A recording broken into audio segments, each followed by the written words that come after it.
Mitra Bahasa. Saya Maria Yuliana, pemenang 2 Duta Bahasa Jawa Timur 2024. Senang sekali rasanya hari ini bisa memandu jalannya Siniar. Pada pagi hari ini, Sini Bahasa episode kelima. Pada kesempatan kali ini, tepatnya kita akan membahas tema yang sangat menarik, yaitu terkait bahasa Indonesia dan keterkaitannya dengan program BIPA. Nah, untuk itu teman-teman mungkin atau sahabat dan mitra bahasa yang menonton siniar kali ini bingung ya atau belum tahu apa itu BIPA sebenarnya. BIPA sendiri adalah upaya strategis untuk kita dapat mencapai tujuan yang mana tujuannya adalah bahasa Indonesia menjadi bahasa internasional. Hari ini telah hadir bersama saya narasumber yang hebat. Ada 4 narasumber teman-teman pada pagi hari ini. Bisa diperkenalkan Ibu dari Ibu Mila terlebih dahulu. Selamat pagi Ibu, bagaimana kabarnya? Selamat pagi Mbak Maria. Alhamdulillah kabar baik Alhamdulillah nih. baik ya. Ibu Mila bisa diperkenalkan nama dan asal instansinya mungkin Ibu. Terima kasih. Saya Muhzamila, asal instansi dari Universitas Negeri Surabaya, yang kebetulan saat ini juga sebagai Ketua APP BIPA Jawa Timur. APP BIPA. Terima kasih Ibu, selamat datang. Terima kasih. Selanjutnya mungkin dari sebelah kiri saya ada Ibu yang cantik sekali ini ya. Ibu mohon izin memperkenalkan diri dan asal instansinya. Baik, saya Halu Madrin. Saya kebetulan adalah koordinator KKLP BIPA, Kelompok Kepakaran Nelayan Profesional BIPA Balai Bahasa Indonesia. Ya, terima kasih Ibu. Selanjutnya ada Bapak di depan saya. Bapak mohon izin memperkenalkan diri. Ya. Nama saya Arif Budi Wuryanto. Saya Kepala UPT BIPA dari Universitas Muhammadiyah Malang. Selamat datang Bapak. Ya, Sehat ya Bapak? terima kasih. Yang terakhir narasumber kita yang tidak kalah menarik ini ya, ada Mbak yang cantik sekali di paling pojok. Boleh memperkenalkan diri? Siang semuanya, nama saya Nguyễn Thị Khánh Ly. Nama Indonesia saya adalah Hani. Bisa panggilan saya Li. Ya, Terima kasih Mbak Hani ya. Kita panggil Mbak Hani aja mungkin ya, panggilan Indonesianya. Oke. Kira-kira Mbak Hani ini dari mana ya teman-teman? Kita akan kulik lebih jauh ya setelah ini. saya berasal dari Vietnam. Dari sangat Vietnam. jauh di Jawa Timur, Iya, Indonesia. sangat jauh dari Jawa Timur, dari Indonesia. Oke, terima kasih Mbak Ani. Baik, kita akan membahas lebih dalam ya, karena kita sudah perkenalan satu persatu dengan narasumber kita. Mengenai latar belakang, tujuan dan fungsi program BIPA, terutama dalam posisinya untuk meningkatkan bahasa Indonesia, posisi bahasa Indonesia sebagai bahasa internasional. Yang pertama kita berlangsung saja ya Bapak Ibu ya. Saya mau bertanya ini mungkin ke Ibu dan Bapak tentang latar belakang program BIPA. Program BIPA itu sebenarnya apa? Bisa dijelaskan supaya teman-teman ini dapat penjelasan. Oh, BIPA itu seperti itu begitu Ibu. Iya. Ibu Mila mungkin ya? Terima kasih Mbak Maria. Jadi teman-teman terkait dengan BIPA yang mana singkatan dari Bahasa Indonesia bagi penutur asing, ini merupakan salah satu bentuk program yang dilatar belakangi oleh beberapa hal yang cukup kompleks. Yang pertama saya bisa membaginya, yang pertama terkait dengan kebutuhan untuk integrasi sosial. Jadi kebudayaan kita menyadari bahwa peranan Indonesia dalam kancah dunia internasional memang cukup signifikan, dan diharapkan dengan hadirnya program BIPA ini mampu memfasilitasi pemahaman dan penerimaan antar individu, terutama bagi penutur asing, untuk bisa makin berinteraksi dengan masyarakat di Indonesia. Lalu kemudian juga peningkatan peran Indonesia di kancah dunia internasional. Sebagaimana kita tahu bahwa isu terakhir bahwa Indonesia atau bahasa Indonesia sudah menjadi salah satu bagian yang tidak bisa terlepas sebagai bahasa resmi PBB, sehingga peranan BIPA di sini akan cukup menarik sekali kaitannya agar bisa makin berinteraksi masyarakat di dunia internasional dan mempersiapkan duta-duta generasi muda kita untuk lebih bisa mewarnai di sana. Dan yang ketiga saya melihatnya dari sisi pendidikan dan kebudayaan. Kita tahu bahwa penyampaian budaya itu melalui salah satunya melalui bahasanya. Jadi dengan harapan melalui pembelajaran bahasa Indonesia, maka para penutur asing ini bisa memahami nilai-nilai filosofi masyarakat Indonesia dan gilirannya nanti akan bisa memperkuat hubungan antar bangsa, begitu. Gitu. Terima kasih Ibu atas penjelasannya ya. Kemudian saya ingin melihat dari sudut pandang Ibu Atin ya. Mengapa adanya program BIPA ini di Indonesia? Apa pentingnya begitu Ibu? Terima kasih Mbak Maria. Kalau saya bicarakan secara normatifnya, program BIPA ini mungkin dilatar belakangi dengan keinginan bahasa Indonesia untuk meningkatkan fungsinya sebagai bahasa internasional yang sudah termuat di Undang-Undang Nomor 24 tahun 2009 dan Peraturan Pemerintah Nomor 27 tahun 2014. Jadi kita diwajibkan untuk melakukan peningkatan fungsi bahasa Indonesia sebagai bahasa internasional. Salah satunya dengan program BIPA itulah sebagai sarana diplomasi lunak. Diplomasi lunak bahasa melalui kebahasaan gitu. Itu yang melatar belakangi program BIPA di Indonesia.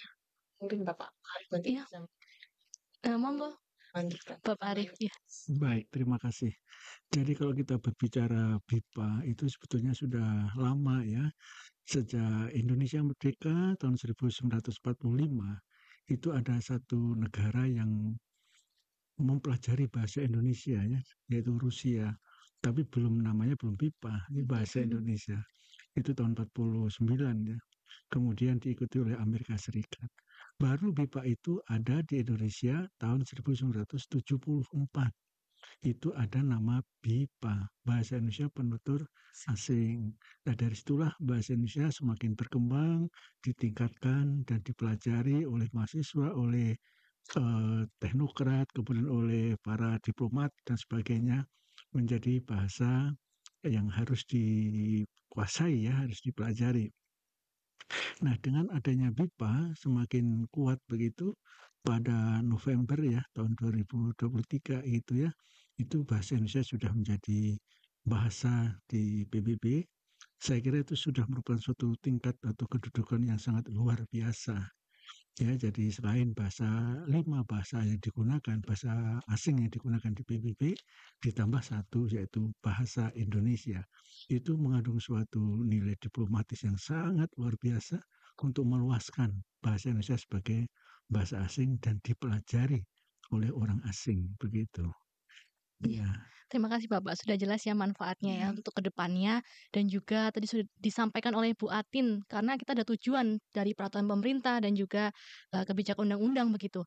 Untuk itu Bu Atin, saya mau bertanya nih, kira-kira kebijakan pemerintah melalui Balai Bahasa sendiri untuk program BIPA itu seperti apa ya? Baik, peran Balai Bahasa Jawa Timur untuk pengembangan program BIPA di Jawa Timur itu, kalau di Balai Bahasa kami ada dua fungsinya, perannya ada dua yaitu sebagai koordinator dan sebagai fasilitator. Sebagai koordinator kami berkoordinasi dengan para pemangku kepentingan di bidang kebipaan seperti PP BIPA, kemudian lembaga-lembaga penyelenggara BIPA di perguruan tinggi, di sekolah-sekolah internasional seperti itu. Kemudian sebagai fasilitator kami memberikan fasilitasi kepada para pengajar juga, penggiat dan penyelenggara untuk mendapatkan pengembangan melalui BIMTEK, kemudian melalui seminar, kemudian melalui berbagai kegiatan lomba yang pernah diikuti oleh teman dari mahasiswa dari Bapak Arif. Lomba menyanyi yang sudah 2 tahun ini kita lakukan. Itu adalah peran Balai Bahasa sebagai koordinator dan fasilitator. Tapi Badan Bahasa secara luas juga sebagai regulator program BIPA. Yang saat ini sudah menelurkan SKKNI BIPA, pengajar BIPA berserta yang itu mungkin akan menjadi sangat penting bagi pengajar BIPA di Indonesia. Iya. Baik Ibu, terima kasih. Wah, menarik sekali ya tadi disampaikan salah satu kegiatannya di Balai Bahasa sebagai fasilitator adalah penyelenggaraan lomba-lomba untuk pengajar BIPA. Mbak Hani waktu itu mengikuti ya lomba menyanyi. Wah, seru sekali.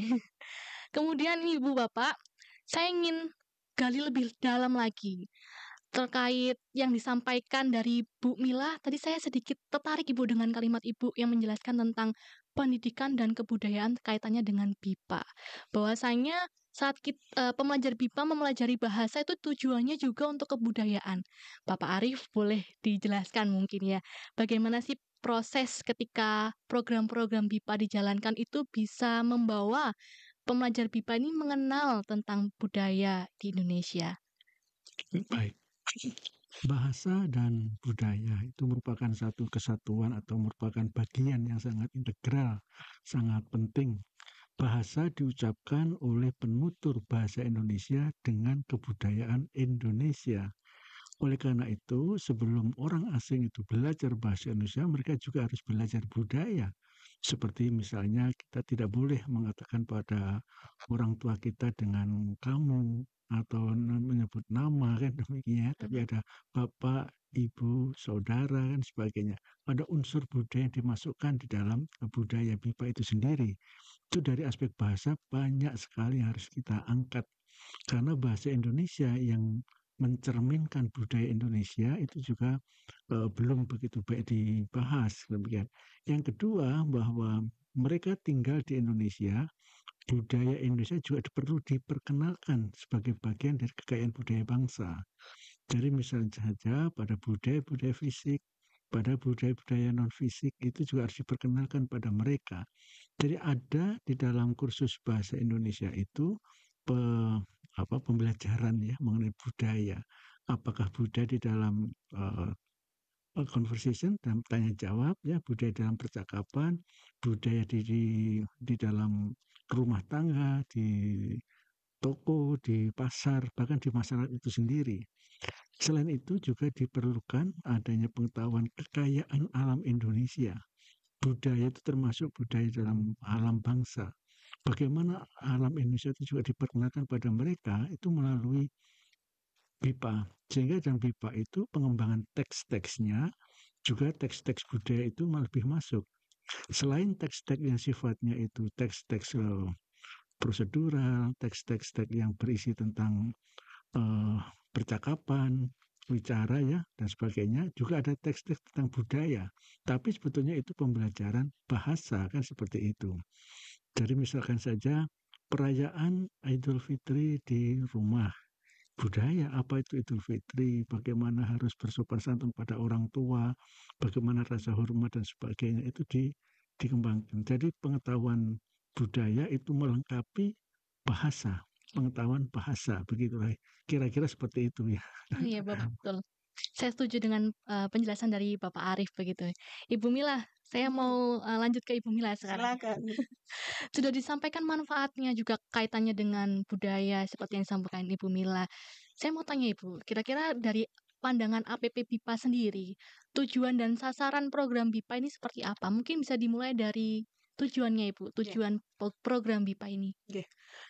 Untuk tujuan program BIPA, jadi terkait dengan salah satu usaha APP BIPA ini memberikan satu kontribusi untuk internasionalisasi bahasa Indonesia sebagai bahasa asing, sebagai bahasa internasional yang menjadikan satu jalan komunikasi bagi siapa saja mereka yang orang asing yang datang ke Indonesia untuk belajar, mungkin ya untuk bekerja juga, dan tentu saja untuk negosiasi di tingkat internasional. Tadi seperti Bu Atin juga sampaikan bahwa bahasa atau BIPA sebagai soft diplomacy ini sangat menarik, ini merupakan satu ikhtiar juga bagi pemerintah misalnya melalui program-program, melalui beasiswa Dharma Siswa, KNB. Jadi upaya apabila soft diplomasi ini akan berjalan dengan baik ketika ada satu permasalahan di tingkat internasional di negara tertentu terjadi sesuatu, maka mereka yang belajar bahasa Indonesia dan punya pengalaman di Indonesia akan bisa berbicara betapa nilai-nilai filosofi dan tingginya nilai budaya Indonesia itu seperti itu. Itu salah satu tujuan bahwa program BIPA ini perlu digalakkan. Adapun mengenai sasaran tadi Mbak Arif juga sudah menyampaikan terkait pengajaran budaya dan tentu saja kaitannya dengan pemahaman dasar di mana mahasiswa asing atau penutur asing tadi belajar tentang seputar linguistiknya, seputar tentang bahasanya, tata bahasanya, struktur kalimatnya dalam bahasa Indonesia, lalu mencakup bunyi bahasa. Nah, hal-hal seperti itu cukup menarik memang. Iya. Begitu. Oke. Baik, Bu Mila, mungkin Bu Atin mau menambahkan ya, sasarannya sendiri dari Balai Bahasa ini untuk program BRIPA, sasaran utamanya siapa saja, Ibu? Kalau di Balai Bahasa, sasaran utamanya pemangku kepentingannya ada BPIPA Jatim, kemudian pembelajar BIPA ekspatriat gitu ya. Kemudian para pengajar BIPA, pegiat-pegiat BIPA itu sasaran. Tapi sasaran utamanya adalah para orang asing. Ya, kita bicara BIPA kan dengan orang asing. Jadi orang asing itu yang apa? Yang melakukan kegiatan yang beraktivitas di Jawa Timur khususnya. Jadi kalau ngomong tentang sasarannya tentu jelas adalah orang asing yang ada di Jawa Timur itu sasaran kita. Itu sasaran utama, kemudian disambung dengan para pengajar, pegiat dan Pegiat. sebagainya begitu. Iya. Mungkin bicara tentang pegiat BIPA sendiri, Pak Arif nih yang mungkin lebih dekat ya dengan pembelajar BIPA gitu. Bapak, saya ingin bertanya, Pak. Sejauh ini Bapak berada di UMM khususnya di BIPA UMM, bertemu dengan banyak pembelajar BIPA begitu. Apakah tanggapan mereka, Pak?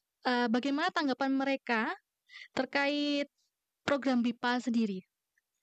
Iya, saya kira macam-macam sekali ya, karena masing-masing bangsa, masing-masing orang itu juga mempunyai latar belakang yang berbeda-beda.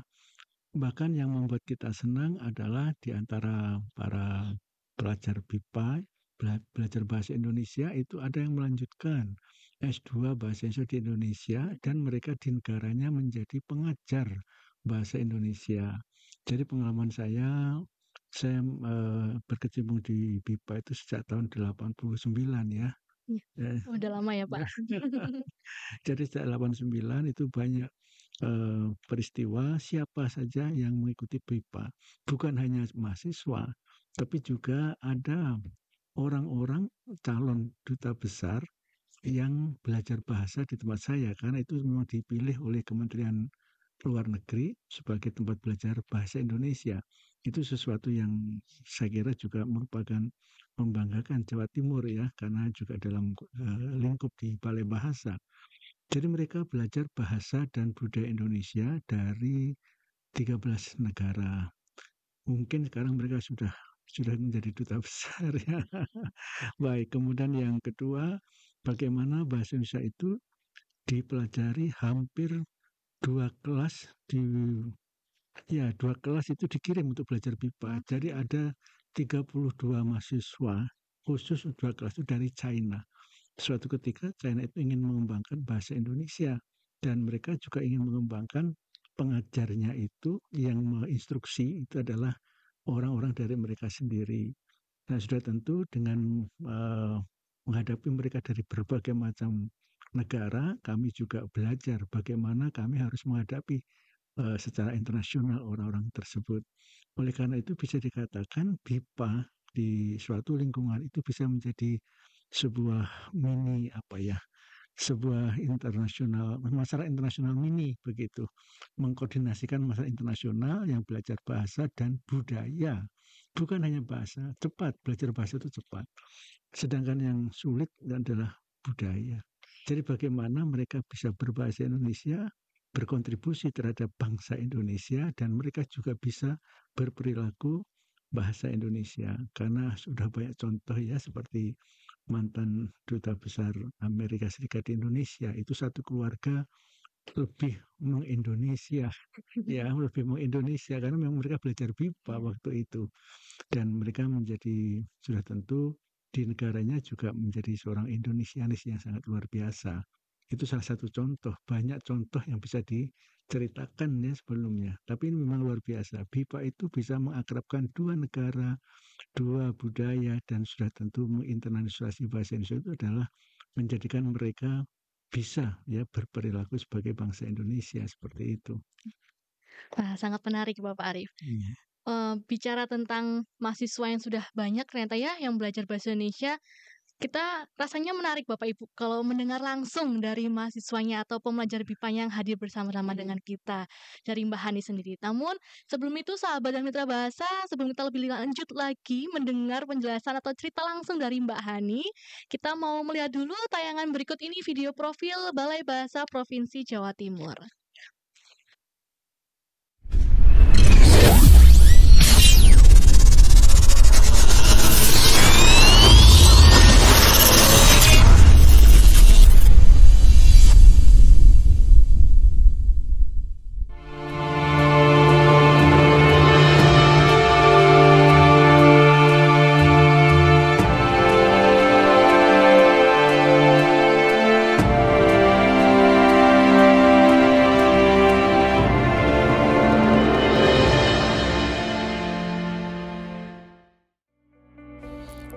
Selamat datang di Balai Bahasa Provinsi Jawa Timur. Sebagai lembaga kebahasaan dan kesastraan yang andal, Balai Bahasa Provinsi Jawa Timur memiliki beberapa program unggulan yang menjadi ikon Balai Bahasa Provinsi Jawa Timur. Program unggulan tersebut antara lain, tahun 2023 ini, Balai Bahasa Provinsi Jawa Timur sedang melaksanakan kegiatan revitalisasi bahasa daerah yang ada di Jawa Timur, yaitu Bahasa Madura dan Bahasa Jawa Dialek Using. Mas Mamat sambil berlari membawa bendera, karena baru meraih prestasi untuk negara. Selamat sukses terselenggaranya diskusi kelompok revitalisasi bahasa Madura. Ayo terus berkontribusi untuk kemajuan Madura. Salah satu pengejawantahan misi Balai Bahasa Provinsi Jawa Timur dalam mewujudkan literasi kebahasaan dan kesastraan di Jawa Timur adalah dengan melaksanakan berbagai kegiatan berupa penguatan, pendampingan, dan peningkatan sumber daya manusia komunitas literasi. Selain itu, Balai Bahasa Provinsi Jawa Timur menyosialisasikan uji kemahiran bahasa Indonesia atau UKBI di Jawa Timur. Jumlah peserta UKBI terus mengalami peningkatan yang signifikan dari tahun ke tahun. Capaian PNBP UKBI Balai Bahasa Provinsi Jawa Timur tertinggi di antara satuan kerja Badan Bahasa. Kegiatan internasionalisasi bahasa Indonesia yang dilaksanakan oleh Balai Bahasa Provinsi Jawa Timur antara lain dalam bentuk fasilitasi kegiatan kebipaan yang ada di Jawa Timur, antara lain BIMTEK Pengajar BIPA, pemasyarakatan program BIPA, webinar forum ilmiah kebipaan, dan pemetaan pembelajar BIPA di Jawa Timur. Balai Bahasa Provinsi Jawa Timur memiliki beberapa produk unggulan antara lain. 1. Kasada Jatim. Kamus Bahasa Daerah Jawa Timur atau Kasada Jatim adalah sebuah aplikasi kamus daring rintisan jangka panjang yang dikembangkan oleh Balai Bahasa Provinsi Jawa Timur. Kamus daring ini memuat entry bahasa-bahasa dan dialek di Jawa Timur yang diproyeksikan menjadi pusat data semua bahasa daerah di Jawa Timur. 2. Komdik atau Komunitas Digital Kreatif. Aplikasi Komdik adalah aplikasi yang menyediakan data komunitas literasi di Jawa Timur dan peta persebaran komunitas literasi di Jawa Timur. Komdik juga menjadi wadah bagi komunitas literasi di Jawa Timur untuk saling bertukar informasi. 3. Anugerah Sutasoma. Anugerah Sutasoma adalah ajang penganugerahan yang diberikan kepada para penulis, penggiat sastra, dan guru bahasa atau sastra di Jawa Timur yang menunjukkan eksistensi, dedikasi, dan kualitas pada bidangnya. 4. Majalah Berbahasa Daerah. Balai Bahasa Provinsi Jawa Timur memiliki 3 majalah berbahasa daerah, yaitu Jokotole berbahasa Madura, Titis Basa berbahasa Jawa Krama, Lontar Using berbahasa Jawa Dialek Using, dan 1 majalah berbahasa dan beraksara Jawa, Aji Saka. 5. Penerjemahan. Kegiatan penerjemahan yang dilakukan di Balai Bahasa Provinsi Jawa Timur berupa penerjemahan karya sastra dari bahasa daerah, yaitu bahasa Jawa, bahasa Madura, dan bahasa Jawa dialek Using ke bahasa Indonesia. Assalamualaikum warahmatullahi wabarakatuh. Adibasa, Adiwangsa dipilih menjadi slogan Kongres Bahasa Indonesia yang ke-12. Slogan tersebut mengandung makna bahwa dengan bahasa yang baik, Indonesia akan dapat menjadi bangsa yang unggul. Mari kita sukseskan Kongres Bahasa Indonesia ke-12 dengan mengikuti kegiatan-kegiatan pada rangkaian kongres tersebut. Terima kasih.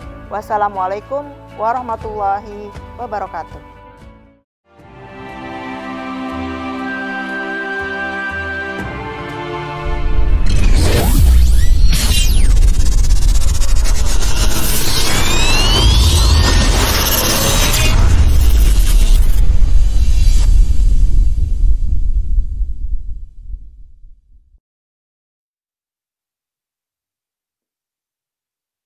Sahabat dan mitra bahasa pasti tidak sabar mendengar langsung cerita dari Mbak Hani. Ya, tadi kita sudah perkenalan ya Mbak Hani ya. Nama Indonesia Mbak Hani, nama panggilan dari Vietnamnya Ly. Ya. Tuh, ya. Mbak Hani dari Vietnamnya dari Vietnam kota apa? Mungkin bisa dijelaskan. Saya dari kota Bắc Ninh. Bắc Ninh adalah satu provinsi dekat ibu kota Hanoi. Oh, Ya. dekat Hanoi. Ya. Saya iya aja Bapak Ibu. Saya belum pernah ke sana ya. Oke. Mbak Hani sudah berapa lama belajar bahasa Indonesia? Saya sudah belajar bahasa Indonesia 1 tahun dan saya sudah pergi ke Indonesia selama 2 bulan.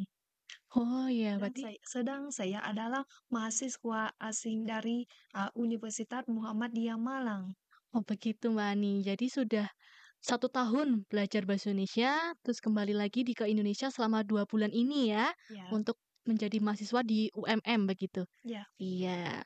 Mbak Ani mengapa ingin belajar bahasa Indonesia?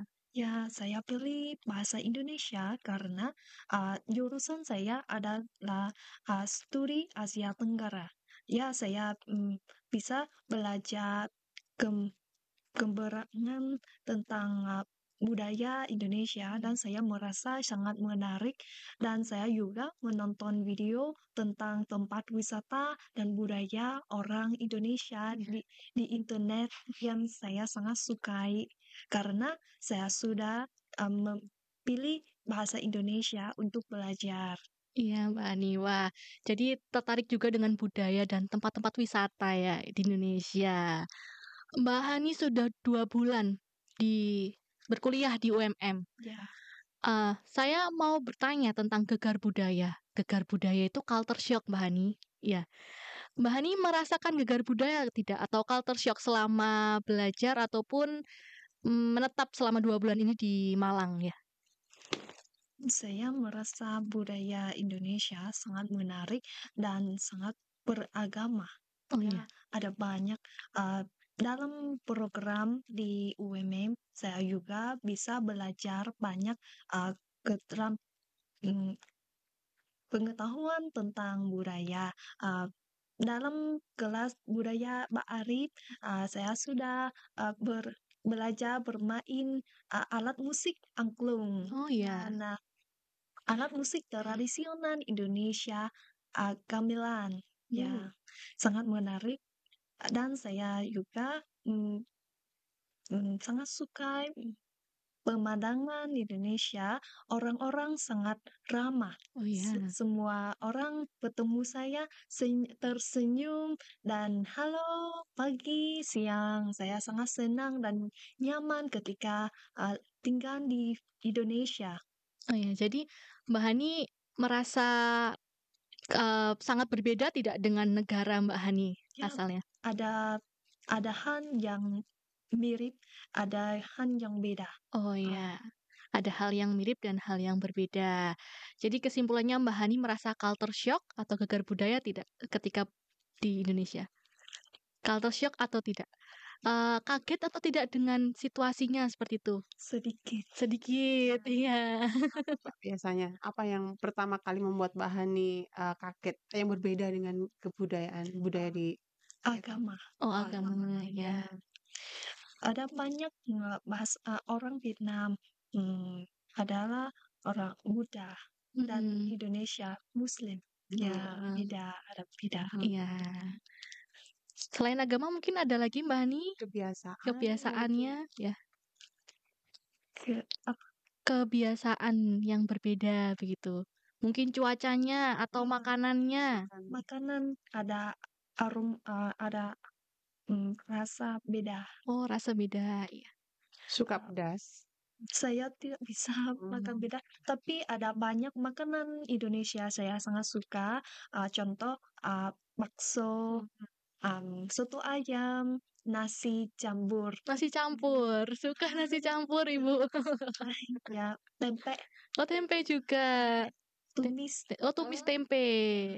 Sangat enak. Sangat enak. Iya. Wah, jadi suka makanan Indonesia, pemandangannya juga Bapak Ibu ternyata ya. Saya juga sih sebenarnya. Nah, jadi gimana nih perasaan Mbak Hani belajar bahasa Indonesia dan tinggal di Indonesia sekarang?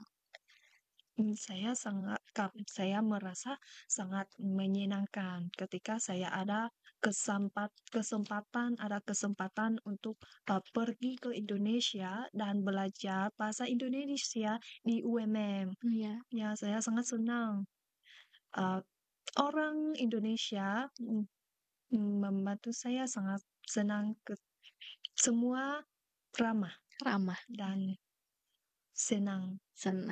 Semangat terus ya Mbak Ani ya belajar bahasa Indonesianya dan juga budayanya. Iya. Terima kasih. Sama-sama. Sudah banyak teman-teman mitra bahasa, sahabat bahasa, penjelasan yang kita dapat di kesempatan kali ini.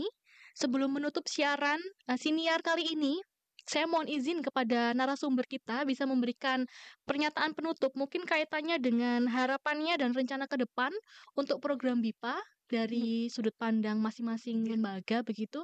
Bisa dimulai dari siapa kira-kira? Ibu Mila? Terima kasih.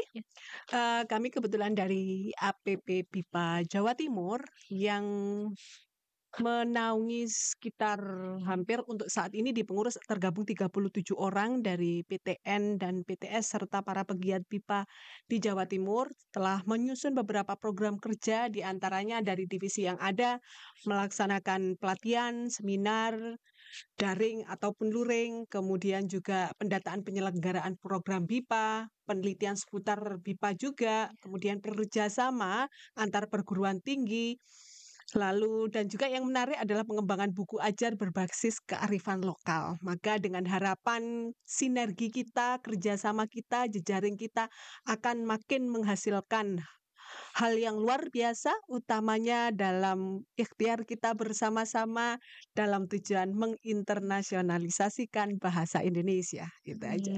Terima kasih Bu Mila, harapan yang luar biasa. Kita akan dukung sama-sama ya program dari APP BIPA ini.